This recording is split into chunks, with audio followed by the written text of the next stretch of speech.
What is going, guys? My name is Feeds, and welcome to Feeds Mindset, episode 19, with the lady TiffKats. How are you? Welcome in. I'm doing good. How are you? I'm doing well. I appreciate you being on here. Good. Something Yeah. I always point this out at the beginning of every podcast with people I don't know. I mean, you had no idea who I was. I mean, we've talked for like 2 days, and that's it. Like 2 hours. Yeah. Yeah, I Yeah, had no idea. But I'm yeah. interested. For Yeah, no, sure. and I really do appreciate your time. It's been awesome, and I was able to, we followed a couple of days ago, and I've been able to tap into a few of your streams, and you're a really genuine creator. You're also verified on Kick, which is awesome. So congratulations on that. Thank you. I'm Thank you. excited for your future and stuff, and just glad to have you on here today. So for anybody that either is new to your community or just new to you in general, how would you explain current day Tiff? You as a streamer, how would you define yourself? I'm a little crazy. A lot of people think I'm kind of sus in terms. I'm definitely a lot more outgoing than I was a few years ago. I'm for sure doing more things for myself and kind of getting to express myself and as me versus Mm-hmm. kind of being in the shadows. So I kind of like that. But I do a lot of variety streams here and there now, and I like it. Yeah. Yeah, I got you. So, do you think you've came a long way since being, how you said back then? Oh yeah, for sure. Yeah, I'm definitely a lot different. In good terms, I would say, Hmm. not for worse, but yeah, for better, for sure. Yeah, definitely. Oh yeah, no, I'm excited for you. I'm excited to get in and kind of learn more about you and stuff. So yeah, again, I appreciate you being on. So let's go ahead and get Thank you. into it. Let's kind of tap into figure out where you came from. So so obviously you're streaming now. You're a variety streamer. You're verified on Kick. I mean, you have a good future ahead of you. But let's kind of talk about before that. Let's talk about Yeah. being in the gaming in general. Not even with streaming and not even with Tiff as a brand, but just gaming in general. How did you get into that? So I started about, I want to say like 4 years old. My brothers were actually into it. So I'm the youngest of five. All right. And it started with like a Nintendo 64, if anyone really knows what that is. I Mm-hmm. feel like I'm old for saying that. But yeah, I started way back then on that game playing Conker's Bad Fur Day, which is not the best game a 4-year-old should be playing. It's very graphic and gruesome, but I was all for it. And then we went to like Xbox, and then eventually I started finding out like, okay, these games are really fun. And then that's all I did. Through my high Mm-hmm. school career, I just came home, either didn't do my homework or I did. Usually I didn't. I was a bad kid. And then I'd go straight to video games. I'd be playing until 12 o'clock at night, getting yelled at, right? As a typical kid, oh, we're going to take away your Xbox and all that. And I, oh, please don't, crying and begging that they don't take it away. And yeah, I went from Conker's Bad Fur Day to grinding out COD. Felt my life of high school. I was in a couple COD teams and stuff like that, and Mm-hmm. met some really good friends that I actually visit from time to time. So yeah, I started as a wee baby. So Nice. Yeah. So how did that transpire? Right before you got into streaming. I mean, so you said you was playing COD. Was that kind of like your mainstream game that kind of got you into streaming, or what happened? I actually didn't even start streaming then. So I was actually making content off of COD. So, Hmm. your sniping clips, your trick shotting Yeah. clips, and Yeah. post them on YouTube. I since now deleted everything and I'm restarting over because that's just how I had a Hmm. crazy mindset, I'm like, Yeah. I just want Yeah. to start over. But now, yeah, I mean, it then stemmed to it. Okay, hey, you can actually stream this to people and they enjoy it because, it was YouTube, right? YouTube was the big main thing, and you just post videos. So then after a while, I want to say into my college days, then I started like, all right, I'm gonna start streaming, and I did stream on and off on Twitch for I want to say like 4 or 5 years. It's been a typical ride through Twitch there, and I did that like 4 or 5 years, and then I moved over to Kick actually in June of this year. So Gotcha. that's So fun. when you had got into streaming, was there anybody specifically that had helped you, or you just stumbled upon it one day? I mean, how did that happen? I just had people tell me all the time. They're like, "Hey, you should try this out, try Twitch out." And I'm like, "I don't even know what that is." I didn't have the best like PC or anything. I was still streaming, when I was doing stream, I was streaming off of my Xbox. Hmm. And like I tried doing off of, I don't know if you know what Mixer was, but Mixer Yeah. was a big thing for like 5 months. So I tried doing that. But it was just Xbox only. I didn't even know what a PC was, to be honest. So when I was streaming, I was off my Xbox, and people were like, well, if you start doing that, start streaming on Twitch. And Twitch and Xbox weren't linked together, so you had to actually stream off of like an Elgato, and I was using Yeah. my laptop. So I was using an Elgato hooked up from my Xbox to a laptop that was made for college papers. Yeah.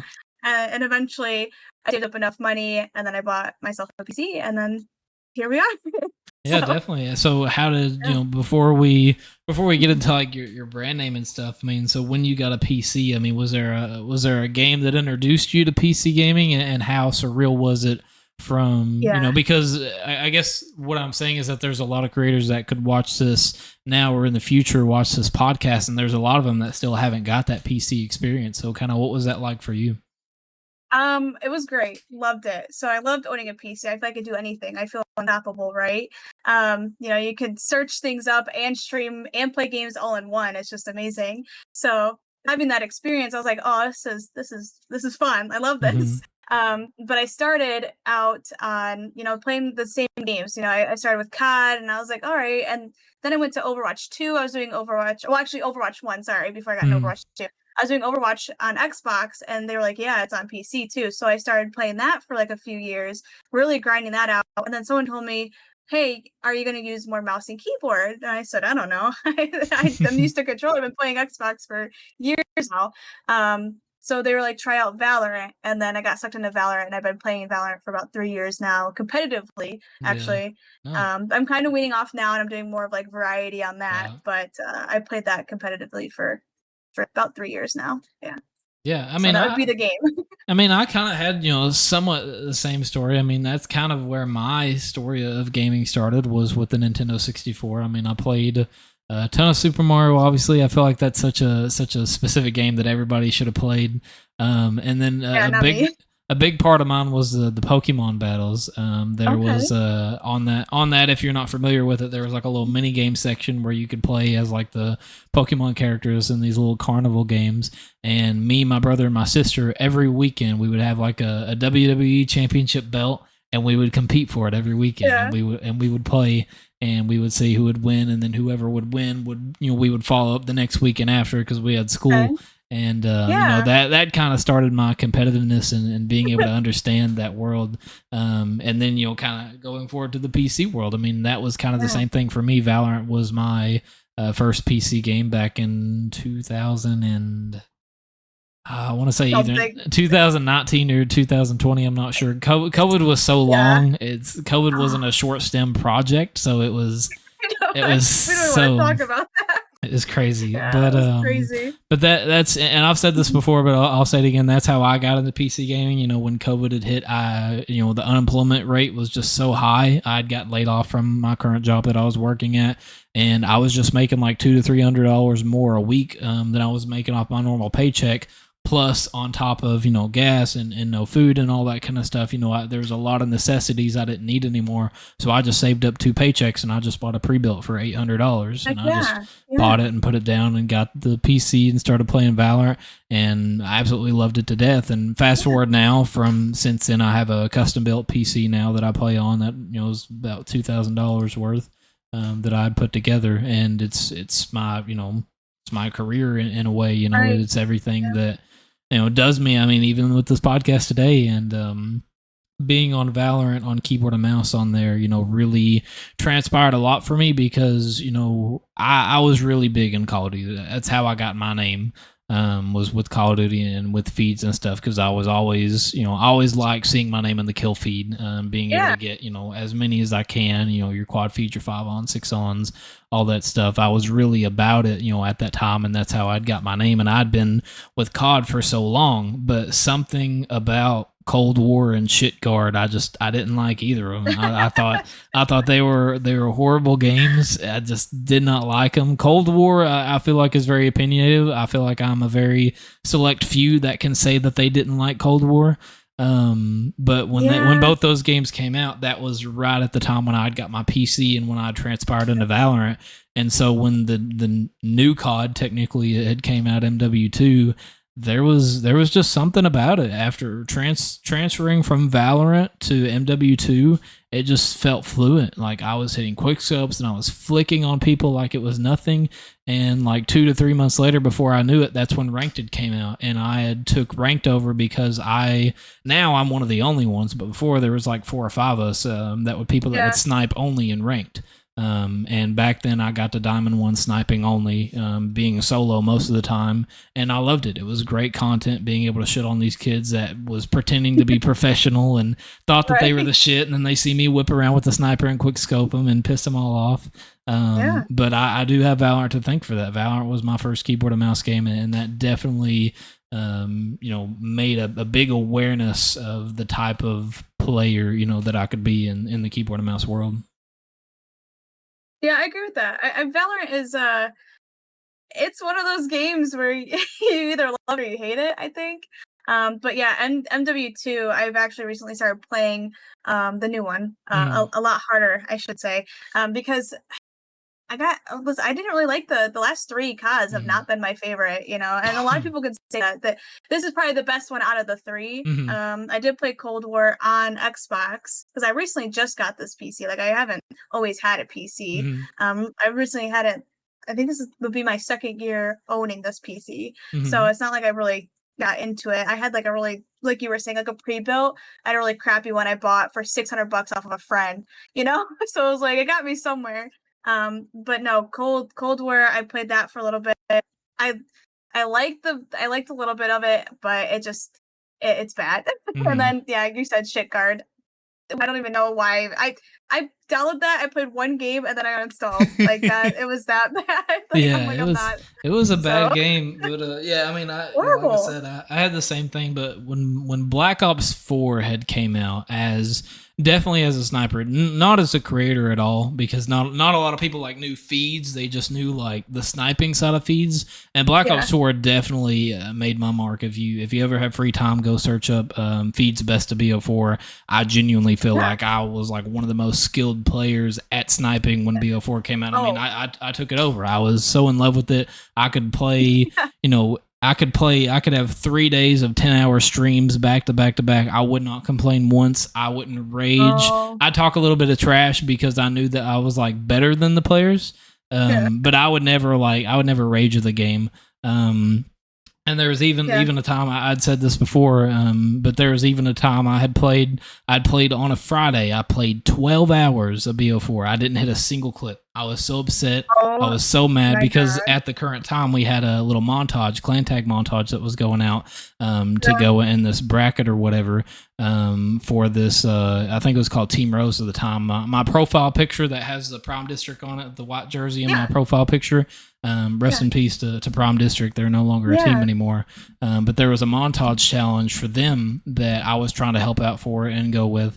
And on that Friday, I was really trying to hit clips so we could, go farther into the round. And fast forward, we did end up winning the tournament. I think there was like a total of like 16 teams in it, which was really cool. But Friday was really, really awful, and I was like really depressed going to bed. I was like, should I even play? And I had the whole weekend. I wasn't doing nothing else.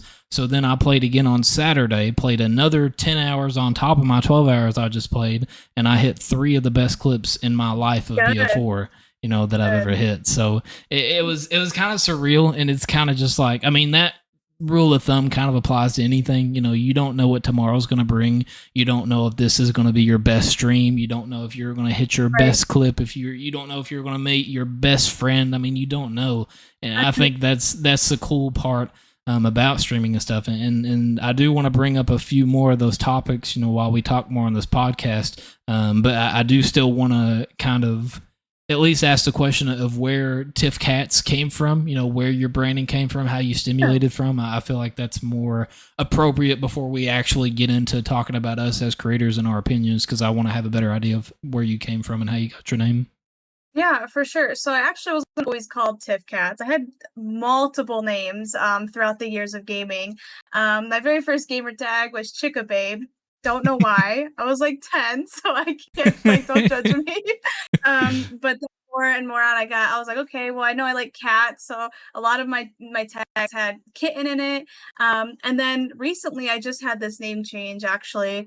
I was like, I want something different. So I was looking at it. I worked at Rite Aid. I don't know if you know what a Rite Aid is, but it's a pharmacy store. And I would do stocking, and I looked, so I'm like, oh my god, KitKat. And then I thought, I'm like, oh my god, TiffKats. And then it just clicked. And I don't know why, but I guess I like KitKats, and that's why. And then obviously I wanted my name to be a part of my persona too, so that's why I went with Tiff. and then like cats. So and then Yeah. KitKats. Dang. I So it mean, all yeah, just kind of that's super sick. I mean, it would, fast forward it if you end up getting, yeah where you want to be and stuff, having a sponsorship from KitKats would be from crazy. Could you KitKat. imagine? You'd be like, have your I own little like TiffKats. oh my god, TiffKat bar. Yeah, that'd be Yeah, fun. that'd be I don't know if sick. we'll, knock on wood, we never know, like you said, what the future holds, but hopefully one day, Yeah. KitKat Yeah. sponsor me. That's Down. crazy. But yeah, I mean, Yeah. it was, same thing for me. I mean, I'd started out, mine had stimulated, with COD, just like I told you about. And I've had this conversation before. I won't go all into it, but, long story short, COD Ghost is my favorite ever COD. Okay. It was my first COD that I'd got introduced Yeah. to. And Black Ops 4 definitely is my second place because, like I said, that was like my COD as far as like standards wise. But just being overall happy and just remembering those fun times, like COD Ghost was it for me. That was Yeah, my throwback COD for sure. for sure. At the time when I was playing it, I didn't even know it was a throwback. In my head, I was like, it's only up from here. This is sick. And then like every new COD, I was like, well, COD Ghost is kind of more fun. Like every COD I would play, I'd be like, well, I kind of had more fun on this. So I kind of took it a little bit more for Yeah. granted, which I mean, I never would have known. But there was this team or this organization called XGN, Exiled Gaming Network. It was a stupid, dumb community clan that did nothing for nobody, and they didn't care about nobody. And then they Yeah. would just go and they would find people that was good in lobbies, and they would say, "Hey, do you want to be a part of our clan?" And we would have dumb meetings. Everybody would get stupid ranks. It was really pointless. But as a kid, I Yep. was like, "This is sick," I was like, "This is No, my right. time," And so Yeah. they was like, hey, Feeds, they was like, hey, like, we really want you to join. We think you're a cool sniper, but, you do have to 1v1 somebody to join, the old school days of 1v1 and to get in. And I was like, fuck it, I don't care. Because, like, I knew that I was Fair. good with the sniper. So I did Yeah. the 1v1 on Strike Zone, played that, beat the kid on 1v1. They was like, hey, congratulations on joining. Here's a $15 or 1,500 point, rewards card for Xbox. Change your name to XGN, but it has to be some type of name that resonates with you. And my first and only ever gamer tag was Random Gamer, and it was subletted out with numbers, so like R4ND0M, like really, Oh, okay. really fucking Yeah. dumb. And Yeah. I couldn't come up with the name, so I was like Random Gamer because I can't fucking think of a name. And so that Yeah. was my original name, and they was like, "You're not gonna be XGN Random Gamer." I was like, "Why not?" I was like, "Come on!" Like it's not at the time. I was like, "It's not that serious." But like now that I look back into it, it's everything that I talk about because having a Right. background is so important. But then I just started thinking about snipers and kill feeds and stuff, and I loved search and rescue. I was never a big fan of search and destroy at all back then. Now, obviously, I am, but before then, just the fascination of your teammates dying and depending on you to pick them back up was just it was cooler to me rather Yeah. than knowing you can like win your ones. Yeah.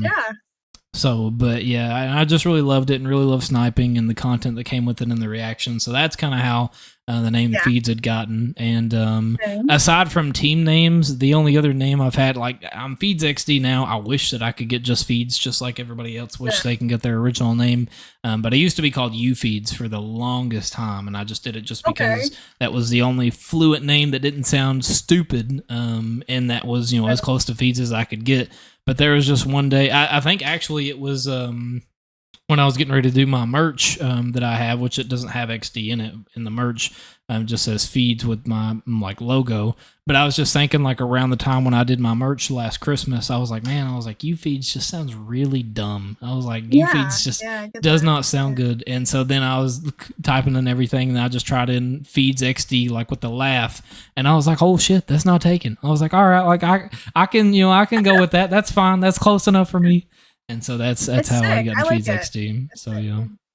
Yeah, I speaking of I kind of forgot to mention this, but speaking of how you were Call of Duty Ghost is your favorite game of all time, mine would be BO2. I love BO2. Like I just wish they could just copy and paste into a brand new game and just give me that game back. I want it so bad. Like there's days I'm like, dude, I'm craving this game, you know? And then speaking of consoles, I forgot to mention this too. My first Call of Duty, so I would say I did play an Xbox 360 with my brothers, right? That was their 360. But my parents got me a Wii, and I played World at War on the Wii. What? That's And crazy. actually, the thing is like Call of Duty was not that bad on the Wii. It was actually Mhm. really fun. Like I kind of wish Yeah. I could go back and like stream it because it was pretty fun, but you couldn't like clip anything or anything like Right. that. So, but yeah, I went from the Wii then to an Xbox and then to a PC. So Yeah. No, there's I that. mean But that's yeah. crazy. Yeah. And I've been in a couple of teams too, you know. And like you Mhm. were saying, like teams that really didn't matter. They just wanted to be part of something. And they're like, oh yeah, well if you do this and this will happen and stuff like that, like whatever. So I was in a couple of those, especially on BO2 for search and destroy or you know, getting feeds, for Mhm. example. Trick shotting was a big one. I was in a team for that. Sniping and all that. I was a big quick scoper on BO2 and tricks, and I always say trick scoper. So I was a Yeah. big trick scoper and a you know, all that on BO2. So speaking of the teams, yeah, I was in a couple of them, which looking back now, I'm like, oh, it's silly. I don't know why I Yeah. did that, No, but I mean, it I was feel kind of experience. I feel kind of the same way. I mean, there were two teams, the prom district team that I told you about, and then there was a team called King's Mentality that I was actually no, three teams. Those two, and then Samurai Squads. Samurai Squads was the first ever team that I was a part of, and it was the first and only ever Skype team I was a part of. And Okay. I don't know Yeah. what it is, but being back in those days of Skype before Discord was even a thing, oh Yeah, that my was terrible. god, man, like it was crazy. Yeah. But it was also really sick because it was a way to get into networking that you didn't know how, because Discord wasn't even a thing back then, wasn't even normalized, Oh, and so Skype was just kind of a easier way to not give out your phone number, really. yeah, And so honestly. it was sick. I don't regret it at all, but it was kind of like I'm kind of glad that Skype was the thing for like gaming, because I feel like it did set the tone for a lot of people wanting to get out of their comfort zone and stuff. Because like I said, it's the For closest sure. thing to not giving away your personal information, because you still had to give Yeah. away your email just to contact somebody, you know. Yeah, I Um, know. Yeah. but It's yeah, it, but it's so funny thinking of back like back then you started from here on Skype, you know, with the mhm, really laggy yeah, mics and the laggy cameras, and then here we are now on a platform that gives people the opportunity to do so much more, you know. This, for example, you know, gaming with your friends across the world, it's amazing. And even not even that, like they have on Discord, they have like schooling. People can find school mhm, discords, and it's really cool to see how far we've come as a human race in terms of gaming and all of that. So I like it. You know, we're yeah. growing, but Yeah, I'm for definitely better or good. for And worse. I'm really glad that Discord was the thing, because I swear to God, if we had to resort to Zoom for fucking gaming, I would have lost it. If we had a fucking I would Zoom call for meetings for team stuff, I would just have to call on the phone at that point. You that'd be know, just crazy. I mean, could you imagine being I on a have to go to a Zoom meeting. call and being like, "Hey, when you going to hit another six on?" It's like, shut up. It's I'm like, not. I would be like, listen, I'm here spiritually. Like, I'm not joining the Zoom call. Sorry, just fill me in later. I You feel like know? that's feel like that's where we possibly could have gone if that wasn't a thing. And now like X or Twitter or whatever the fuck is now Yeah, talking about them trying to introduce that type of so, stuff, which I think is cool to an extent, but I just feel like I don't know. I feel like, the whole term, like what happens in Vegas stays in Vegas. I feel like that should apply yeah, with Discord. Like what happens in Discord, like people shouldn't be able to leech off it and be like, hey, let's create right. a Twitter version or a Skype Well, like, version of Discord or something. and that's the thing. Like Instagram, they made like their threads. It's like, do people really use that? Yeah, no, it died quick. And like Like, you know? I think it was the Mark Zuckerberg guy, the one that runs it, Yeah, and he was like all yeah. about it. He was like, "Fuck you, Elon!" Like, look at these numbers, and then like 5 days later, Elon's like, "Look at those numbers," because they went Yeah, and down that's and the down and thing is, down. like, you can't I mean, you can yeah, sure, you could build another app, but people are gonna stay on that like, Twitter or X or what I still call it Twitter. Hmm. Twitter has it's been here for years. You can't just go and build another app to do great just as Twitter does. Like, Yeah, no, it's just I stick to your I will Instagram and say stick to your Twitter. like with TikTok, I'm Yeah. excited and happy that it did become a thing. It does change. I don't like how difficult it is to get the requirements to be able to earn revenue on their platform and stuff. Yeah. Like I had one person reach out to me the other day because they was talking about a program. They was like, anybody that wants it, DM me, and I DM'd them. I was like, hey, what can I do to just get some advice? It was like, oh, you have to have 50,000 followers for me to be able to talk to you. I was like, okay, thanks for your time. Yeah. And like it's stupid, Yeah. but I like TikTok and I'll never talk bad about it. But I do just wish that Vine impacted more than what it did. Yes. I feel like I Yeah. wish Vine would have kind of popped up. I Yeah. liked Vine. It was cringy, but at the time, that's what the world I was. mean, yeah, I mean, look at us now. I mean, you get on TikTok and the first 5 TikToks, you're like, why is this on my feed? You know, Hmm. and then the other ones are second clips or something. But yeah, no, I 100% agree with you. It's just weird stuff like I don't know. I never got into Vine. I do want to enjoy TikTok more. Mhm. But yeah, like you have to have 1,000 followers to even stream, and I'm not. Yeah. I mean, I'm halfway there, but it's like, come on. And you can produce content after content, but they say like you're supposed to post 3 to 5 TikToks a day, and it's like, wow, like do I produce Yeah, enough and content that's for and that's that? that's the thing that's upsetting for me because it's not even the Yeah, fact of like you don't really get nothing after you hit those requirements. You're just allowed to start, weighing out your options. So for me, like I think that's so stupid because the whole point of those platforms is equality and for everybody to be on the same page and nobody taken more advantage of than the next person or viewed at differently. And I think that's stupid because now they're putting a right, requirement on that kind of stuff. I mean, it's the same exact thing, with Kick. Like with what they just recently released, I agree with all that. I think that their average viewers is a little bit too high. But what I'm upset about is the whole gifted thing. Like, why does it have to matter how many subs that you have before you can have right, an incentive program? Like, it's just a right, way of viewing people saying, hey, I get that 200 people on average could enjoy your time, but if none of those 200 people want to give you money, you're not worth our time. Like I think that is really right, dumb right. because Yeah, these platforms are supposed to be made to provide happiness and excitement and content and entertainment for people, and we're taking that away saying, hey, if you want to give us something, you're going to have to give us something, like that phrase. I right. just I don't fully believe in it. I love what they're doing and I'm Yeah, not saying it's wrong, but just that yeah. specific gifted subs part or subs in general, I think that that's dumb because they're kind of forcing your communities to make you hit those Yeah. goals. Yeah, and that's the thing, it's like, they did the first class partnership, which is fine, everyone on there deserves it for sure, but then it's like, is this the second class is gonna be a lot harder to hit, I don't think Hmm. I'm gonna be honestly in that second class at all. I'm probably gonna be, 4th or 5th just because of, the goals that you have to achieve for that, and that's fine. Like, Hmm. I'm eventually gonna get there, and I'm not complaining about that, but it's like, they're gonna make it harder. I know Hmm. everyone's like, "Oh, we love Kick because it's a lot easier than Twitch," which is it is in terms like, yeah, you get more viewers, more support on there for sure. I've more support from Kick people than I have on Twitch in the 100%. 4 years I was streaming on that platform. So it's like I love it. Like I'm so glad that I had this opportunity to meet new people and all that. But it's like I don't like begging for subs. Like you're gonna Hmm. sub to me if you want to. You're gonna give me subs if you want to. That's your right. You're gonna donate to me if you want to. That's your money. You do what you want, right? But the Right. fact that I have to get that huge amounts, like that's like I have to like beg, like, hey, like sub to me, Yeah. and I don't really want to beg, and I always tell people that I'm like, stop gifting me subs in my chat. I'm like, stop doing that. I don't like I don't want to take your money unless you really mean it, and it does it help me out? Yeah, for sure, it helps everybody out.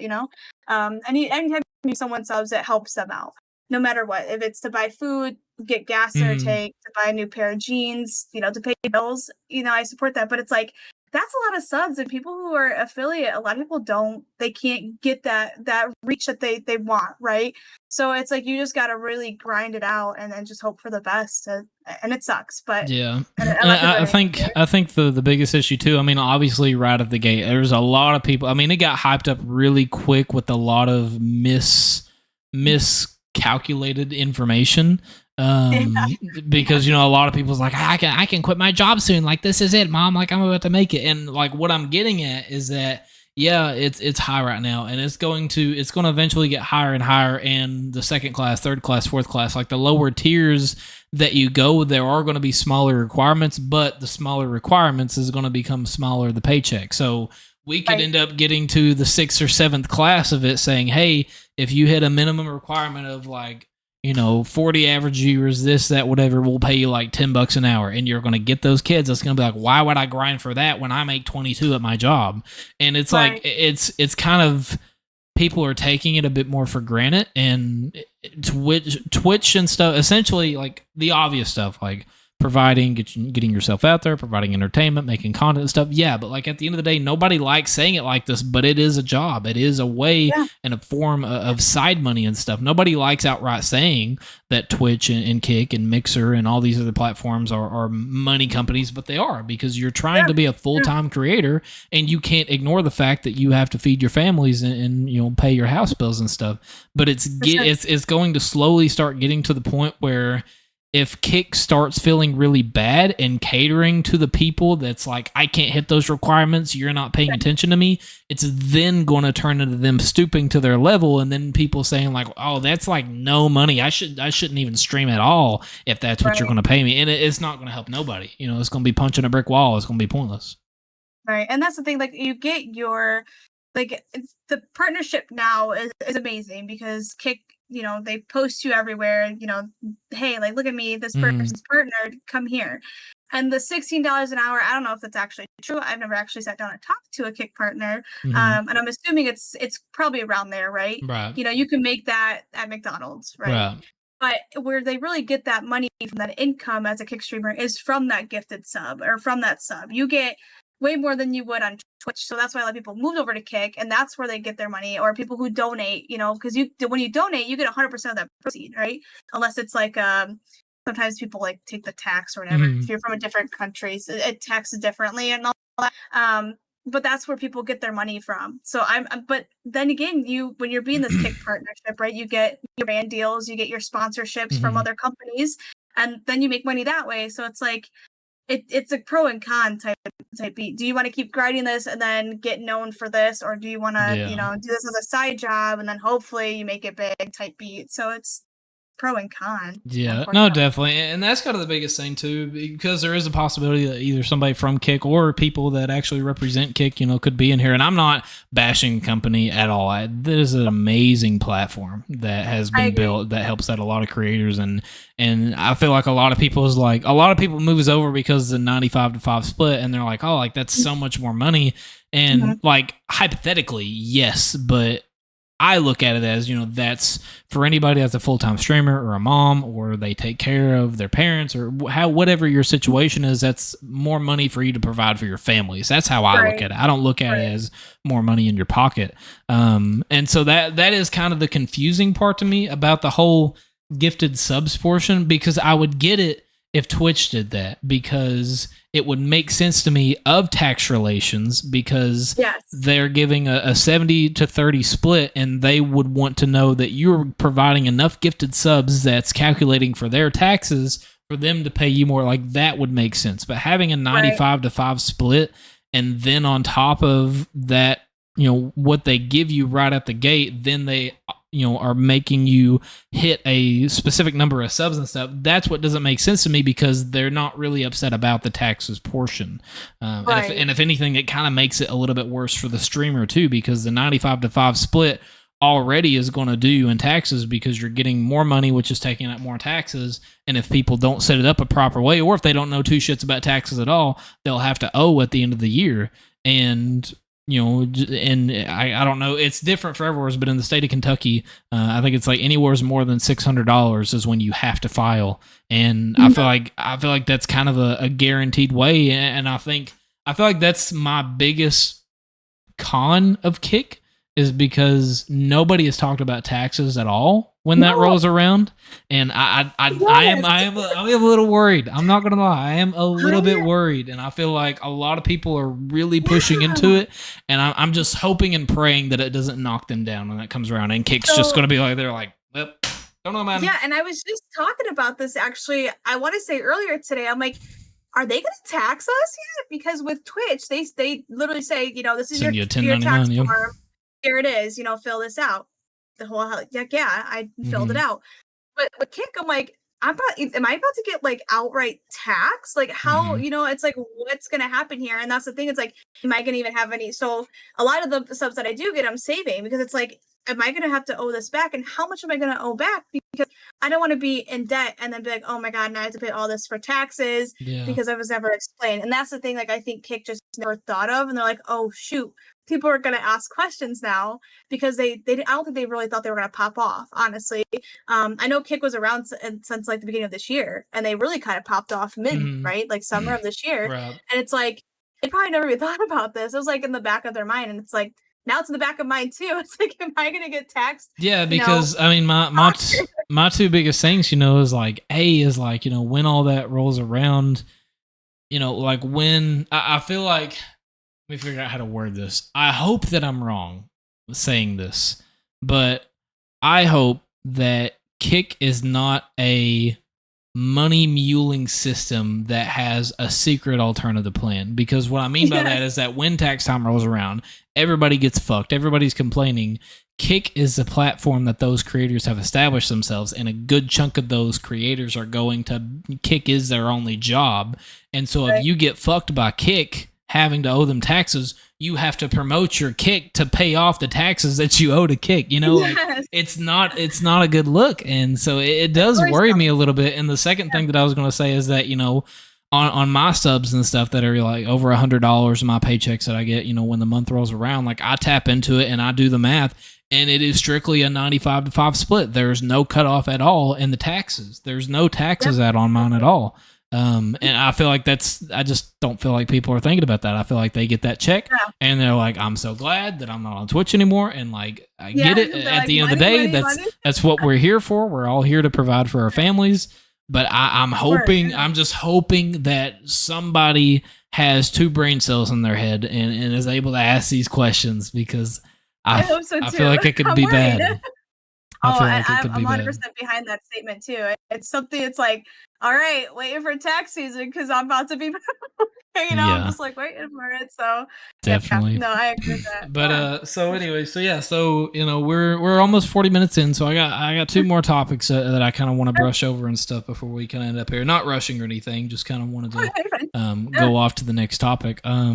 So the first one, and I say this, you know, I say this every single time for the women community. You know, I can never understand the type of world that you guys go through, but I know that it is completely different from things that we go through. It needs to be normalized, and I don't really make comments on it a lot because I don't want to be viewed as that. But my point is that there is a lot of women creators, or you know, people that identify as what they want to identify as, and there's a lot of people that struggle with being themselves, being on camera, starting their stream up, posting their content, even just talking. I mean, there's some out there that do stream and they don't say a word, they just talk with the gameplay and stuff. So what advice would you give for women creators, or even just creators in general, that are afraid of being bullied or having a hate raid, or somebody say something mean to them and not having the friends or the mods to back them up? What advice would you give them to give them a easier chance to get into streaming? Yeah, for sure. So not everyone starts out with a camera. I definitely didn't start with a camera. I did not like my looks. I always say I definitely hit my glow up last year. You know, that's just my inside joke. But the confidence in yourself is what really kind of brought me out. And like I said, like, people are gonna hate me no matter what I look like. I can have plastic surgery and I'm still gonna get hated. You know, I could not have plastic surgery, I'm gonna get hated. It's just really, it's all comes down to you. You know, if you have the confidence to get out there, then do it. If you're second guessing yourself, listen, man, I really want to turn my camera on. Do it. Like, who cares, right? Like, you are beautiful. If you have a beautiful soul, you're beautiful no matter what. Like, your looks don't matter, okay? And to some people, they're going to say your looks matter. You know, they're going to come into your chat and they're going to say the most disgusting thing ever, but we already know that you're the better human. So I always tell women, like, I go in their chat, I'm like, you're beautiful. Even if they don't have a camera on, I'm like, you're beautiful. You know, you have to really have that confidence to stream, and, you know, second guessing, like I said, turning on the camera. If you don't want to turn on the camera, you don't have to stream with the camera on. You can do like the VTuber. That's fine. That is you. That's what, you know, I recommend if you are struggling with kind of a that confidence, right?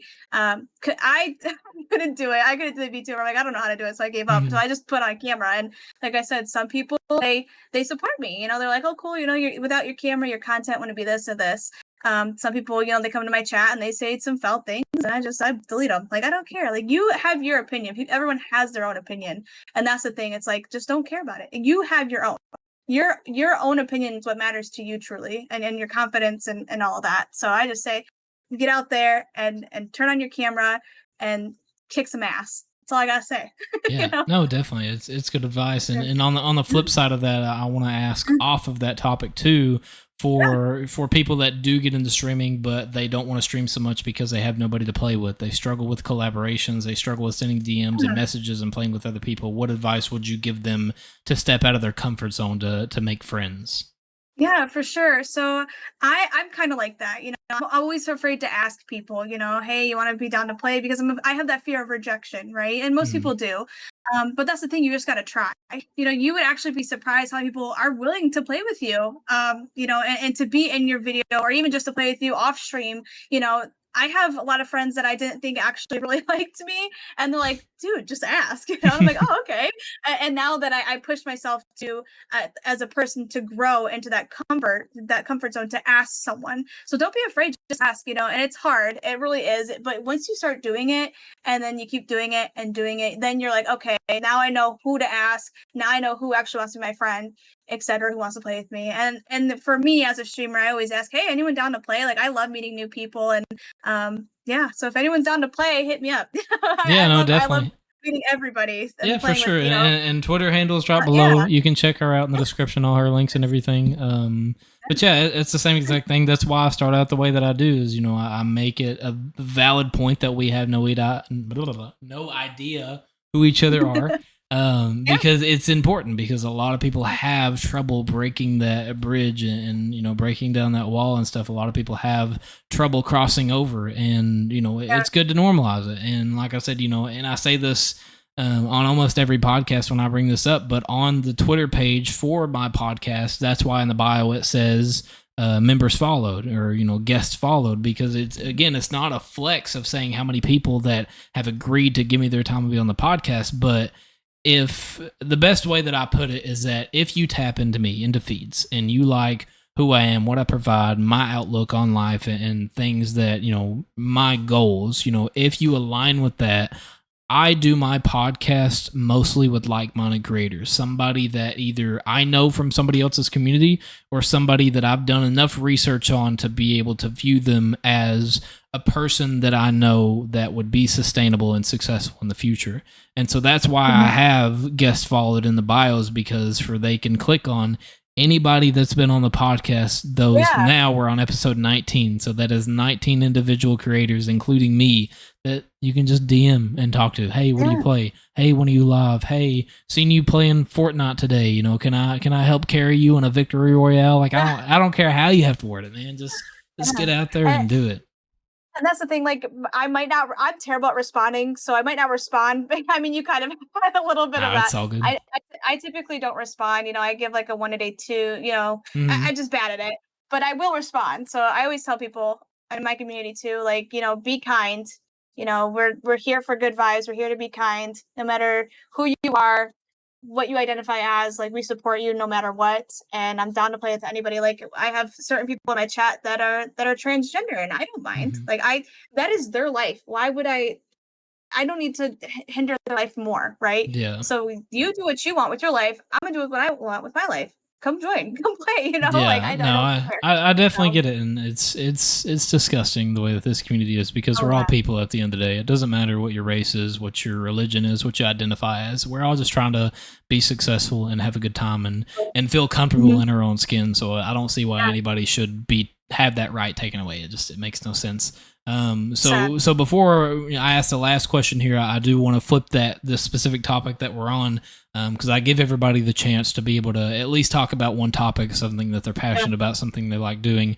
And for yours was disabled creators. You wanted to talk about that a little yeah, bit, raise awareness for yeah. disabled creators, and struggles and battles that they go through, and just your opinions on it. So kind of share that with us, and give me some insight on that.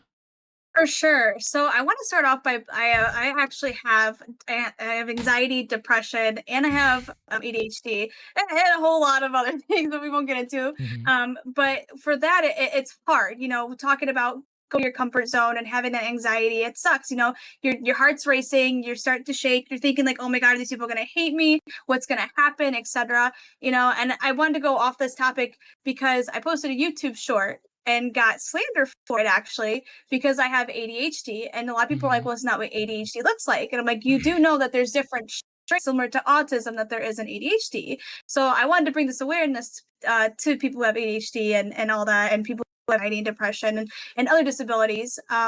Because when you see a streamer like that, it's instantly, oh, you're faking it, or you shouldn't be doing this, or why do you have a phone? Why are you streaming? And I'm a really nice guy on Kick, and we spoke about this earlier. I gifted him a sub, 5 subs, and he had the most genuine. Oh my God, he was the kindest soul I've ever met, and just doing that feels great. They're not, how would I word this? The people who are disabled, they don't understand how we think. Different they have a different brain, okay? Mhm. And to see him get as happy as he was, even off of just one sub, really it inspired him probably to stream more, and I've looked and I tab into his stream from time to time, and he is streaming more. He does podcasts similar to yours, and Yeah. I just think people that are gonna come to someone's chat and just be so outright rude to someone, especially if they can't control it. They were born like this. It's just disgusting. It makes me upset, Yeah. because No, it's like I I have issues with disabilities, and I know family members who have disabilities, and I've had a really good friend since kindergarten who has Down syndrome, and it's like mhm. going out in public with her and seeing how people treat her is just outright rude. It's like, why would you do that? And then seeing it on stream and the gaming community is just awful. I wish everyone would just treat everyone equally. Honestly, it's sad. Yeah, no, I mean, I definitely Um, understand. I have ADHD as myself. It used yeah, to be really bad, but now like you can't really even yeah, tell. I'm really fast and I can multitask very easy. That's yeah. basically I picked up qualities from it. I don't really suffer anything from it. But I Mhm. fully understand. Like when I was a kid, when I had ADHD, I would always come from home from school super white, and the only issue that my ADHD caused me is that I am probably the pickiest person you'll ever meet. You can name off 100 foods, and I would maybe eat three of them, maybe. Might be the Um, second pickiest I person then. I don't like any sauces. I don't like any Yeah. toppings on anything. I'm plain. It's meat and cheese for me. No ketchup. No none. I don't like none of that. So that's the only thing I'm is right it's there. affected, which does Yeah. stink a little bit because it makes our grocery bills a little bit higher because I have to get the same thing every time rather than being able to settle for less because I won't eat Yeah. less.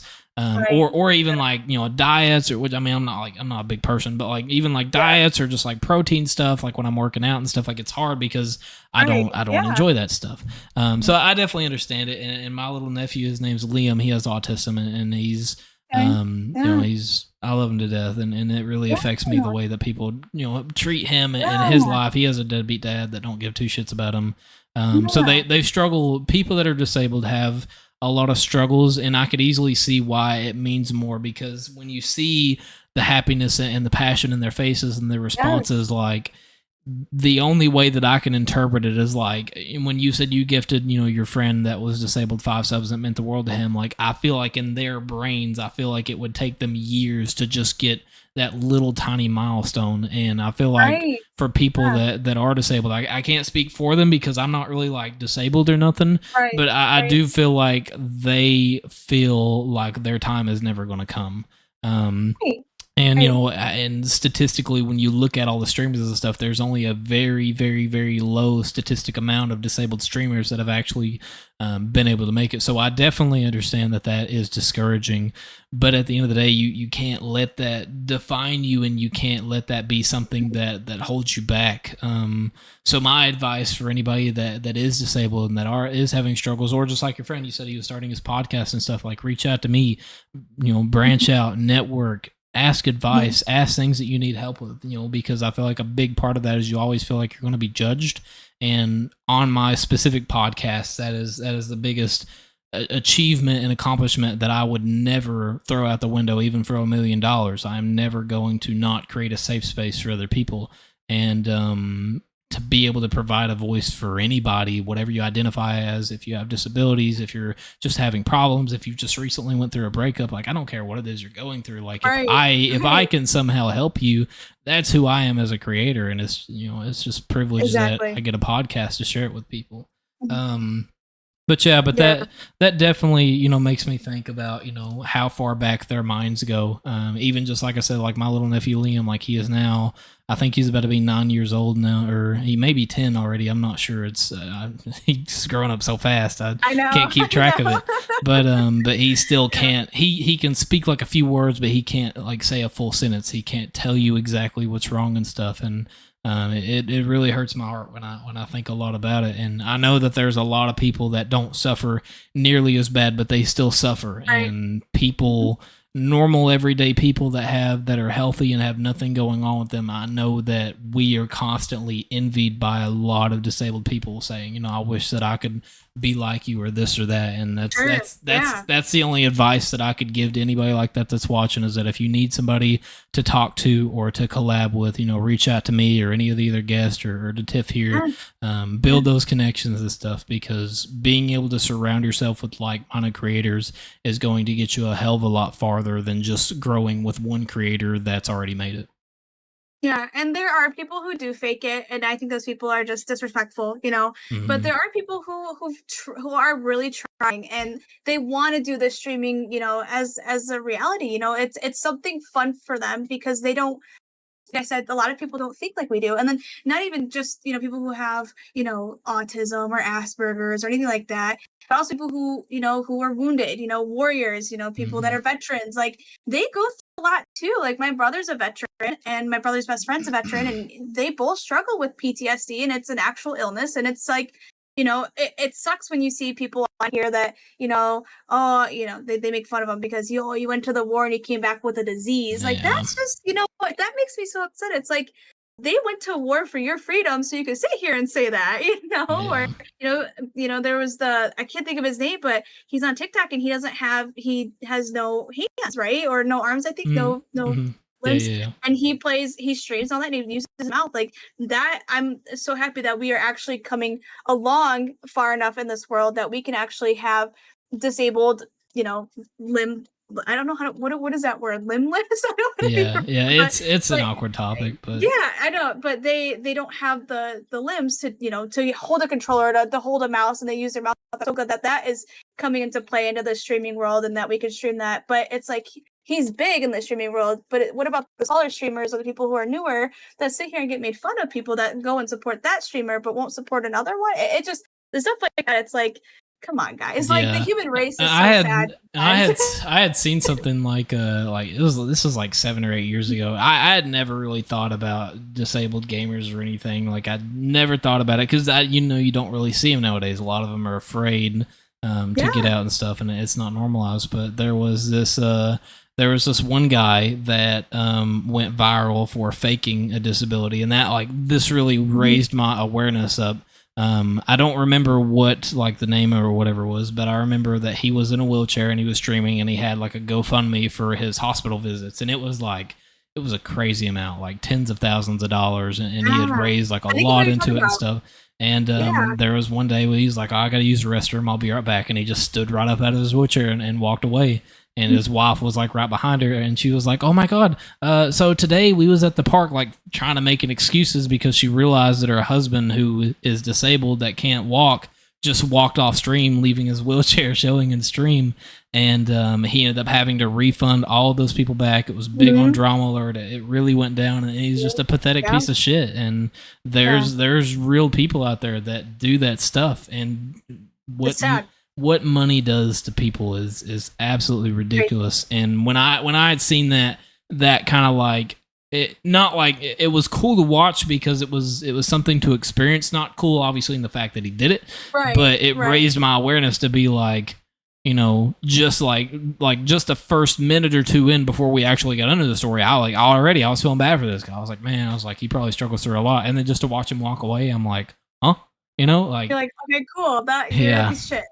Yeah, so it is sad, but I think that's the more important thing, is to be able to definitely be there for people that are disabled. But the moment that they give away their trump card or whatever, they need to be bashed for years. They shouldn't be allowed to be back on the platform. If they make a new account, they should be found. They should get clowned. They deserve it, because that is pathetic. Somebody that gives your hard-earned money for somebody that has a fake disability just because you don't want to go work your 9 to 5.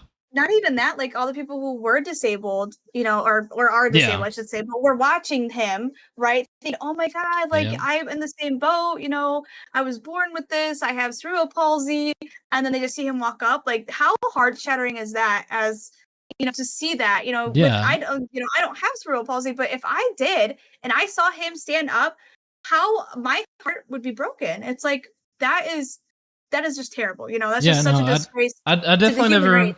I definitely never thought of it specifically like that too, because I mean that is a really important topic, because you have people that are, you know, milestones and that are idols to those people, and be like, wow, like if he streams and he gets support, maybe I can do it too. And then seeing somebody like that get, you know, called out, I could only imagine, you know, they deal with enough struggles as it is, and somebody that could have been on the brink of mentally being like, okay, I'm gonna start streaming today and see where it takes me, and then see a creator that they've loved for years come out with some outlandish thing. I mean, that could be really discouraging. So, and that's why we need to raise awareness, and that's why it's just like I said, it's so important to surround yourself with like-minded creators, because it's not the point.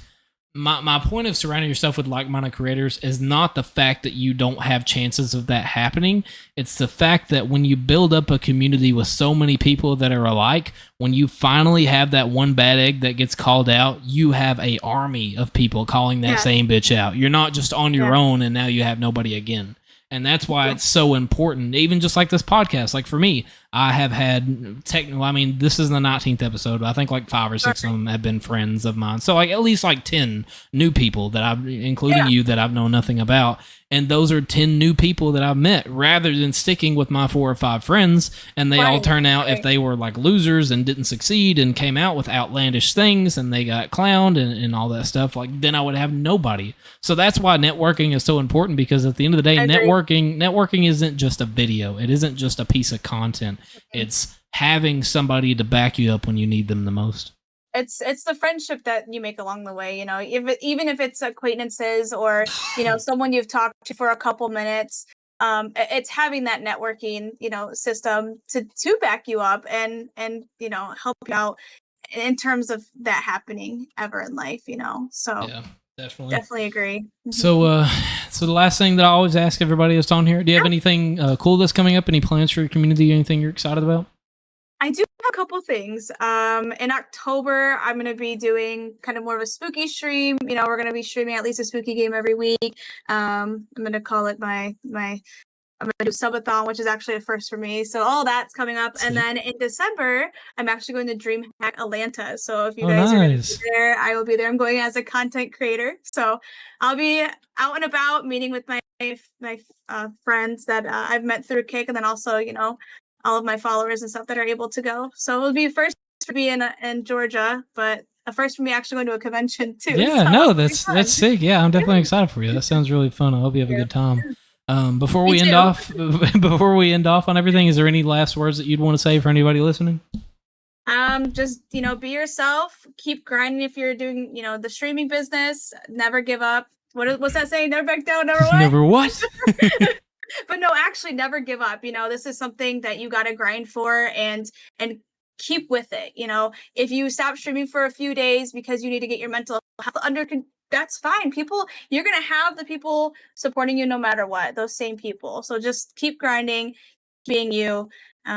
And yeah, that's all I really got to say is you got this, you know? Yeah, definitely. So yeah, guys, this has been it. Episode number 19 with Tiff. Thank you so much for being on. You've been a wonderful guest, being able to get to talk with you and stuff. And this podcast kind of talked about a few more topics I don't really get to talk about with Kick and everything. So I appreciate being able to bring it up and raise awareness on those things too. Because I tend to not get into that type of topics that could be controversial unless if it leads that way, which like I said, is fine. It really doesn't bother me because if you're offended by that, I don't care.